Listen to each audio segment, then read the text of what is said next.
go.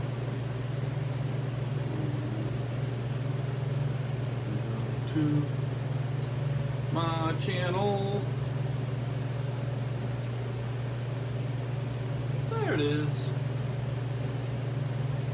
Ah, I really should be the other way, aren't I? Will it let me switch halfway through? Oh, heck no, it won't. Oh, sorry. It's like that. My bad. I'm a horrible, horrible person. How dare I stream vertically?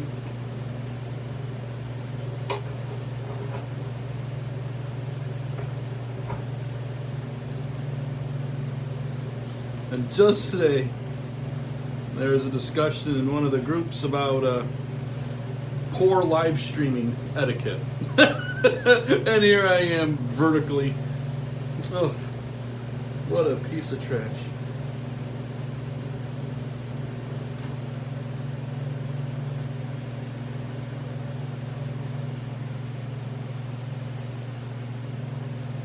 So pretty much all I'm doing today is the final shaping and stuff of the crappy mugs. And I had 3 boards of different crappy mugs going at the same time. I'm not sure which one was the actual one from the video. So these are this crappy mug for this time. Trimming is just taking off the extra weight and finding the last shape pretty much. We are not. We're a little north of getting the good stuff.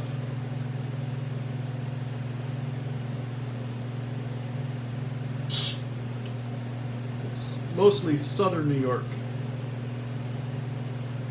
I was excited though, I was ready. I bought hot chocolate, I'm like, let's do this snowstorm. And then we're not gonna get any.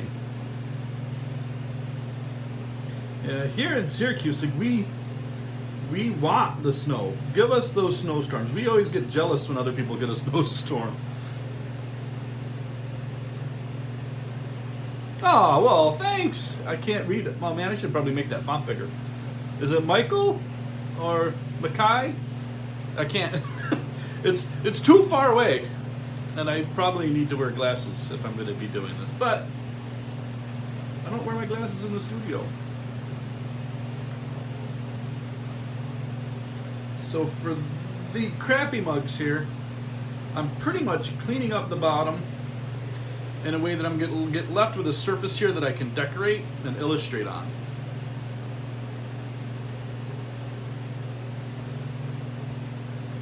Well, hello!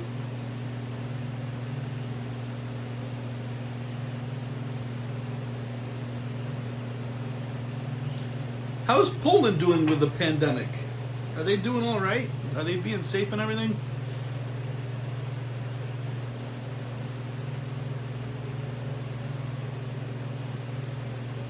Being in America, we barely hear anything about anybody else. We have to listen to the BBC World News to get any kind of world news. Oh, that one feels good. You know, sometimes you make something and it just feels right. This one, that one feels right. This one does not. At least it doesn't yet.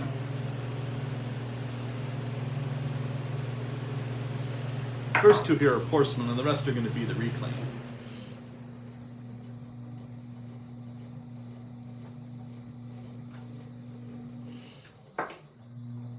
In the other group, we were talking about live streams and free videos and stuff, and I guess people's expectations of what, you know, a live streamer should be doing or shouldn't be doing.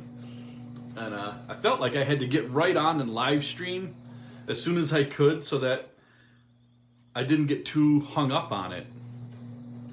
Like even me saying like is now like, oh, people are going to hate me because I say like or which is funny because, you know, I don't notice those kind of things until this person was like, you know, people need to be prepared and know what they're talking about and everything. And not use space fillers, or I forgot what they called them. Filler language. So this one is too soft to trim. If you guys can see, like, that was just coming off in a big smear. So I'm going to set that one aside a little bit. And, oh no, this one might be too soft too. Oh man, I was hoping. I'm going to trim them anyway, so I'm just going to give some of those a little more time. Yeah, so we'll give them a little time to dry out a little bit. So we have a plastic bat, and this has a bisque chuck that's been glued onto it, so I don't have to like recenter it every time. And then in the top here is something called a little sucker, which is basically just a circle of neoprene. And don't try to like find a little sucker. They still exist, but they only come in one size now, and it's the wrong size for us. But it's just a little ring of neoprene here that is glued to the inside of the chuck. And that rubberiness allows you to put work into it.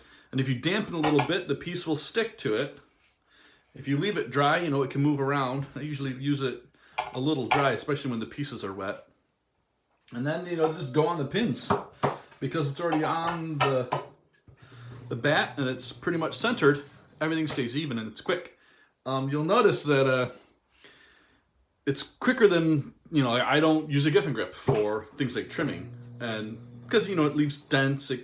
If the pieces are too wet, it'll bend the piece. If the pieces are too dry, the piece will spin. And it takes a lot of time to like change shapes and sizes for different things. These aren't going to be the best example of like the quickness of the chuck, but getting things in the middle and being accurate, I find is a lot quicker with a chuck than it is with a grip, and it's always going to be quicker than using the little wads of clay.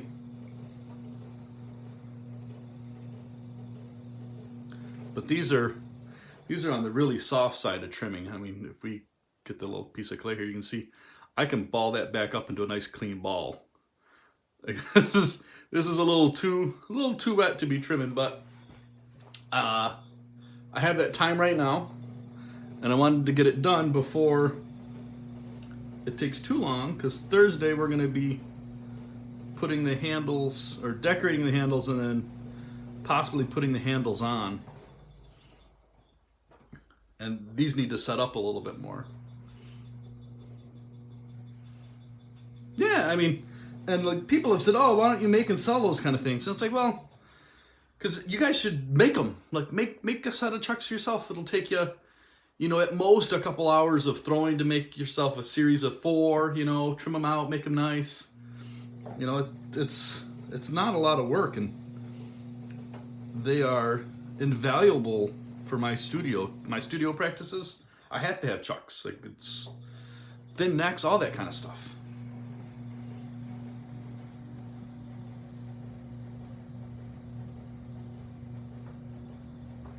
They changed the way I worked. Because in the beginning, when I was still in school, we had a chuck at school, but a Giffen grip at school, but we didn't have any of the arms for it. So I went and I bought the arms and rehabbed it, got it back together and working. And when I left school, I bought my own, and came to find out that a couple years after, I was trimming something, or I was throwing something, and I was like, you know what? I don't want to do this or that or whatever it was, because I didn't want to have to trim it. You know, I didn't have a good way of trimming it. And I was like, wait a second, put the brakes on. My having to trim in a Giffen grip is limiting what I'm making. And I kind of stopped using the Giffen grip then. I was like, I don't want the tools to limit what I'm making or have that kind of decision. And here I am throwing on a wheel. But yeah, you get kind of the idea of what I was doing out there. And that it was limiting what I was doing. It was controlling me more than I would want. So I gave it up, and I said, well, let's come up with some other ways. And I'd used chucks before in school, but, you know, you make a couple, and then you start finding reasons to use it. The more I used it, the quicker I got at it, and it got to the point where it's like, oh, crap, I'm quicker using chucks than I was with my Giffen grip now. And I was fast with the Giffen grip. I wasn't as accurate, though, and timing was harder to get it just the right wetness so that it worked correctly. Now, I mean, I can go from really wet. Like, these are super wet. And I'm not denting the piece. I'm not misshapening it. I'm not messing it up at all. Or I can go to really dry. I have a lot more range. There you go. That's my story.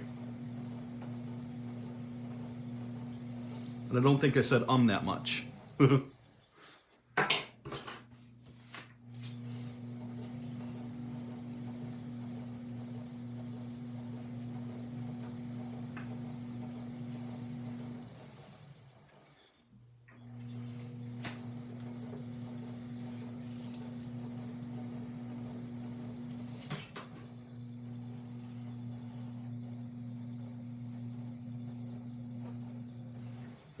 Well, I make GIF and grippy joke stuff, but right now, I'm glad I have it. I'm not completely opposed to the use of a GIF and grip.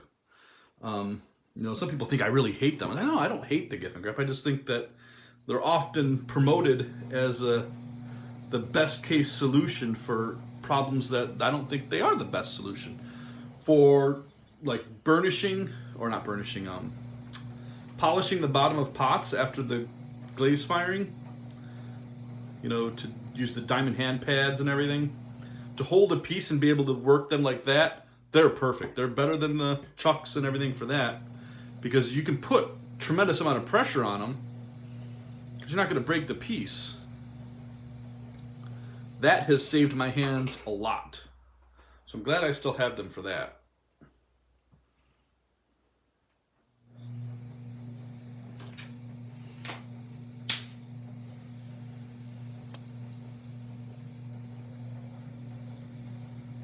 It's funny how stuff like that, especially with the GIF and grip, gets misinterpreted.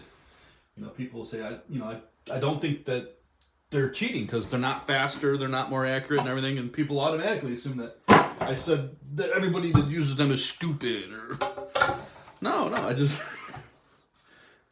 when someone asks, what's the fastest way to trim? I don't think it's.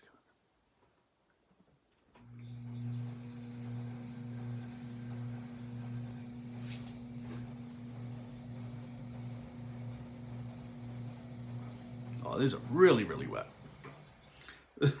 This is almost, I could ball this guy up and I could throw it again, I bet. That's throwable. I really should wait. I might wait, guys. That might be it.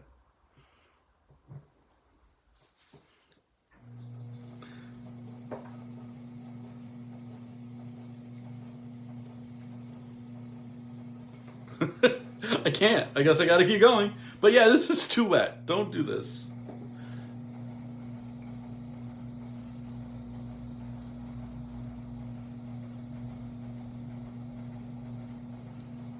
Yeah.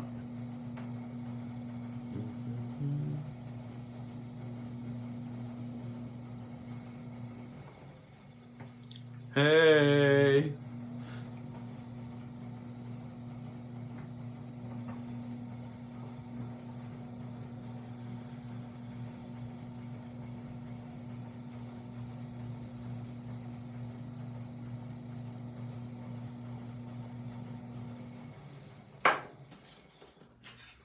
Too wet. You can see my little molds. Look at my little molds up there. That's so cute.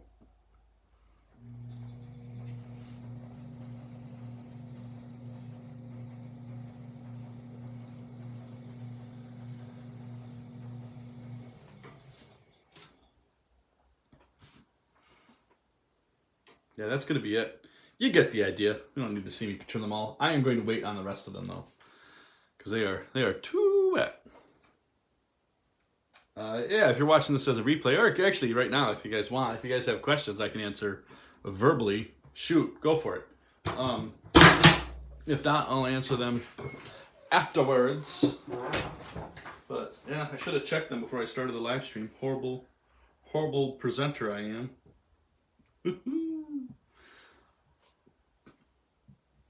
Dirty presenter. guess the ones on the end were a little drier, so I'm going to turn them around. We'll put the wet ones at the other end. Yeah, I mean, I never particularly like left YouTube. I just, until I have something to really do, I don't always feel necessary to make a video. And right now, I guess it's not super necessary that I show trimming, but hey, why not? Okay, we got questions there. Jason, I have, but it's been a long time, and I don't have a studio set up to really do that. You know, dust mitigation would be the primary concern, and that clay dust is bad, and dry clay dust, you know, to mix up clay like that is about the worst. And I'd either have to do it outside or, you know, put up a big exhaust fan in an enclosed space. So I don't. The clay that I use right now is reclaimed clay, which is pretty much just clay from past workshops. The people can't take anything home, so I collect it all, and it's a collection of different clays that I blend together to make my reclaim mix. But I guess the last time I really mixed from dry was probably 20 years ago in college. Yeah.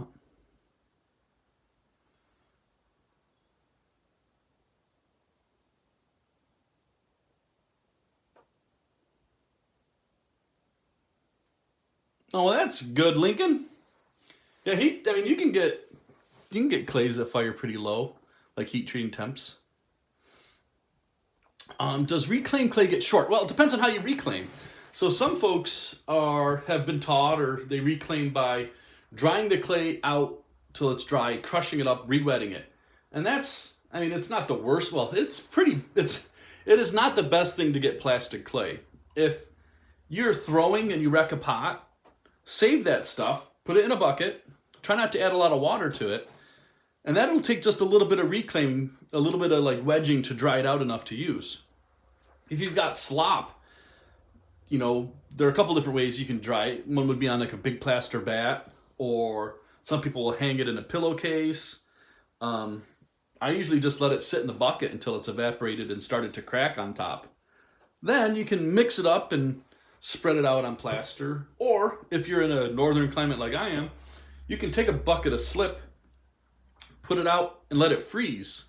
Hopefully it doesn't crack the bucket. And after it freezes, you thaw it back out, and all the water has separated from the clay. You can just pour the water off, and usually what's left is just about right amount of wetness, and then you just have to wedge it up.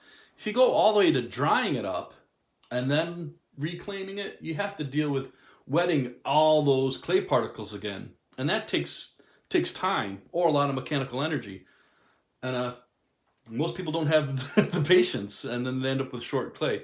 So you really have to just wait. You got to wait a few months for it to be, you know, fully wet again. And most people will do it right away and then try to do something with it, and it just breaks. They just got to wait. There are people that'll tell you to put beer or yogurt and stuff in it. And I just recently had somebody say that clay is only plastic because of bacteria. It's not the particles itself. And it's like, no, stop, shush. It's the particles. And I've done a lot to try to make clay plastic over the years, and you can't do anything but wait. You can, like, if you had a pug mill, yeah, you can pug it more, you can vacuum it, and that'll make the clay plastic. But adding like vinegar or beer or any kind of organic stuff, it doesn't grow mold, one, it grows bacteria, and those bacteria really don't add to plasticity. It just makes it smell more. That's my story! We got any other questions? If not, that's okay. I think we're done. I've got a... Yeah, we're good. Okay. Oh, yeah, no problem, Jason. Oh, bye-bye. How do I turn it off? I go boop. I go one boop. Did it do the boop? Is it booped? I can't tell.